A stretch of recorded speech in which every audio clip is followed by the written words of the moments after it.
voudrais parler des rapports entre astrologie et astronomie.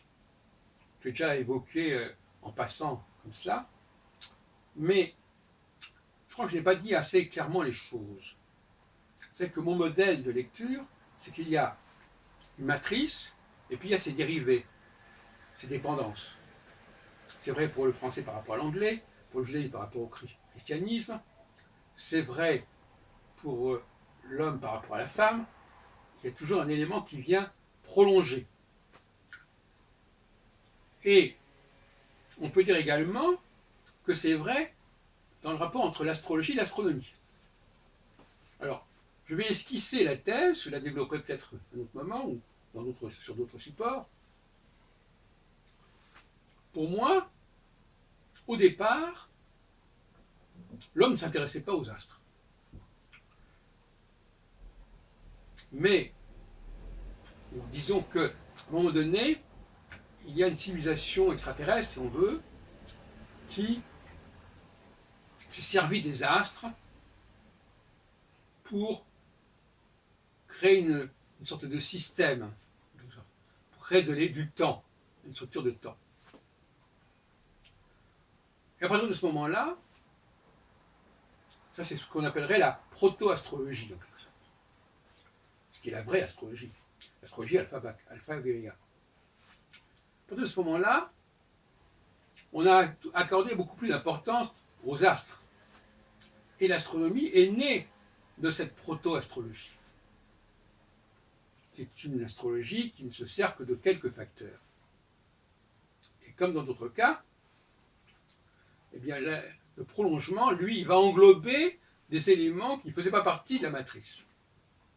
Tout comme le christianisme va englober des populations qui ne font pas partie de la matrice.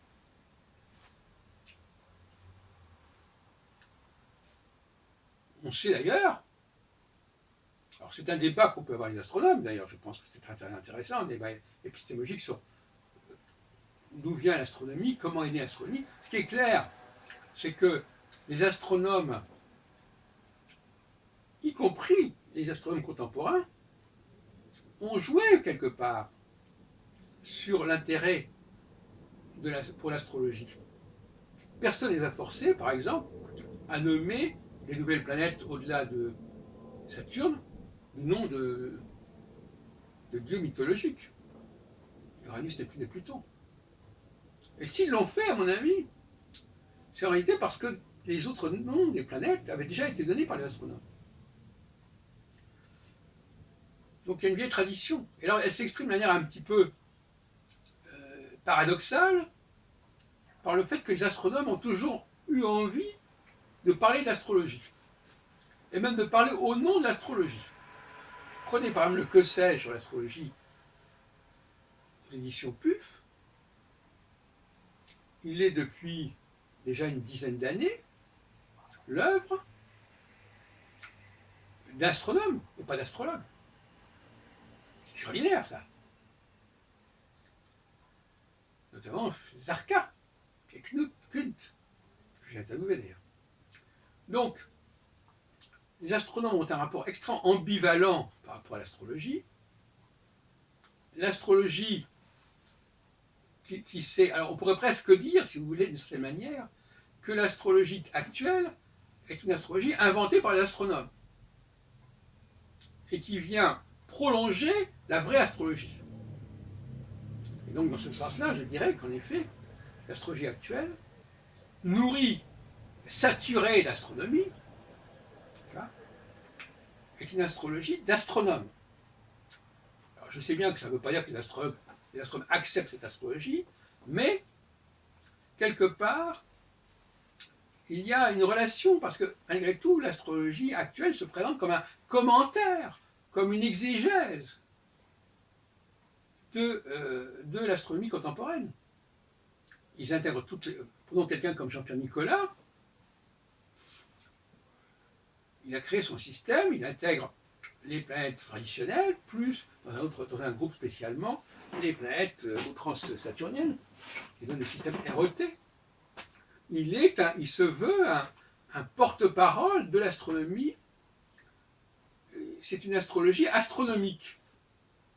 Une astrologie qui est complètement intégrée celle de Jean-Pierre Nicolas et d'autres, dans le schéma astronomique.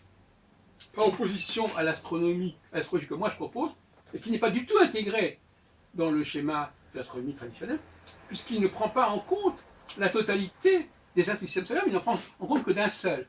Et concernant les étoiles, il ne prend en compte que 4 étoiles.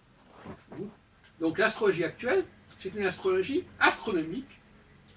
On ne peut pas dire réellement qu'elle est, quoi qu'à mon avis, historiquement, on pourrait montrer par exemple que quelqu'un comme Ptolémée, qui est à la fois le grand astronome de l'Almageste, mais qui est aussi le grand astrologue du tétrabible, de la tétrabiblos. Bon, donc, et Kepler aussi, est quelqu'un qui est également un grand astronome et un grand astrologue. Donc la synergie entre l'astrologie telle qu'on la connaît aujourd'hui et l'astronomie, elle date déjà de Ptolémée.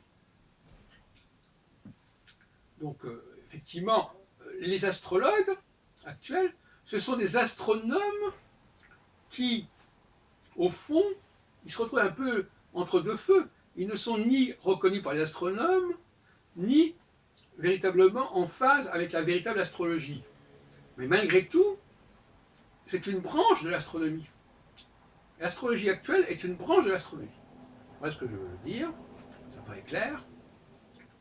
Et les recherches astrologiques sérieuses, comme celle de Michel Gauquelin, ne s'alignent absolument pas sur l'astronomie. Ils reconnaissent des éléments de l'astronomie, mais pas toute l'astronomie. Par exemple, Michel Gauquelin ne s'intéresse pas ni au Soleil ni à Mercure, et encore moins à Uranus, Neptune ou Pluton.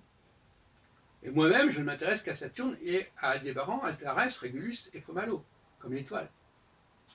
Donc là, on a deux écoles d'astrologie.